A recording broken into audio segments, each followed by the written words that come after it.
Now that we've graphed all of our numbers, the rest of the question asked us to classify each number as real or imaginary, rational or irrational, integer, whole number, or natural number. So let's do a quick review of all these types of numbers. These classifications are sets of numbers.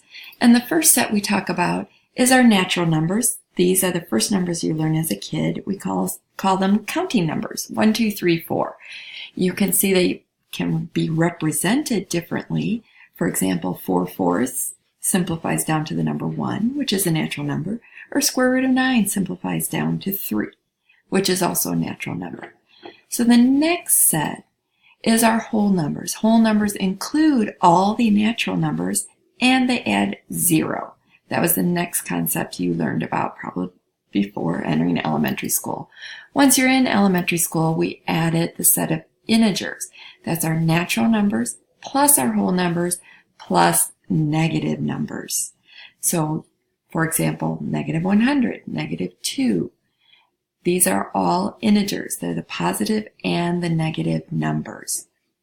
The next set includes all three of these plus fractions and decimals. These are called rational numbers.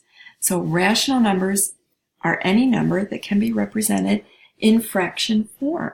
So you can see we have 9/2, we have 2/7, we have 0.3333, the repeating decimal, 0.3, that's the fraction 1/3. All of these integers, whole numbers, and natural numbers, they're all part of the family of rational numbers. Next, we have the set of irrational numbers down here below in the red box. Irrational numbers are any numbers that cannot be represented as a fraction. So, for example, square root of 2, square root of 23, any of these square roots that don't give us an integer are irrational numbers, or any decimals that are non-terminating, that go on forever and ever. Those are also irrational numbers.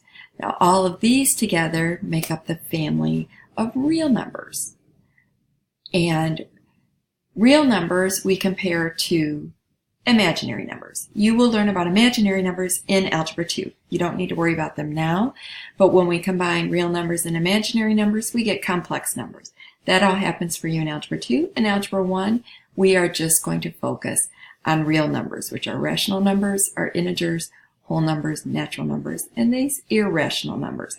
And each one of these sets is represented by these numbers here, these letters here, so we can use some shorthand.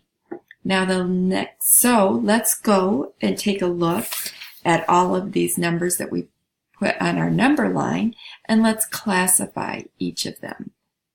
So if we start with the square root of 64/4, we know we simplified that down to 4. Okay, so that is a real number.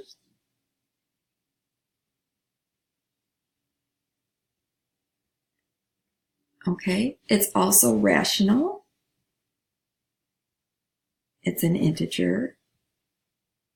It's a whole number. And it's a natural number. So that is a member of all of those sets. Our next number, the square root of 24/3, that we said was the square root of 8, that is a real number, but it is irrational. So it's not an integer, a whole number, or a natural number.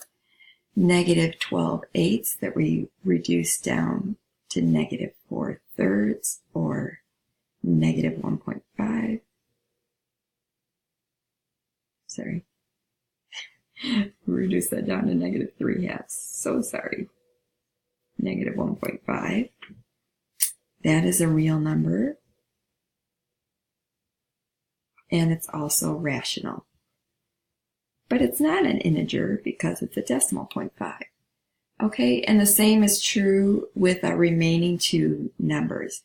10/40, which we reduced to 0.25.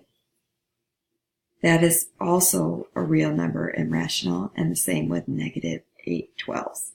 That's also real and rational. Neither one of these are integers, whole numbers, or natural numbers.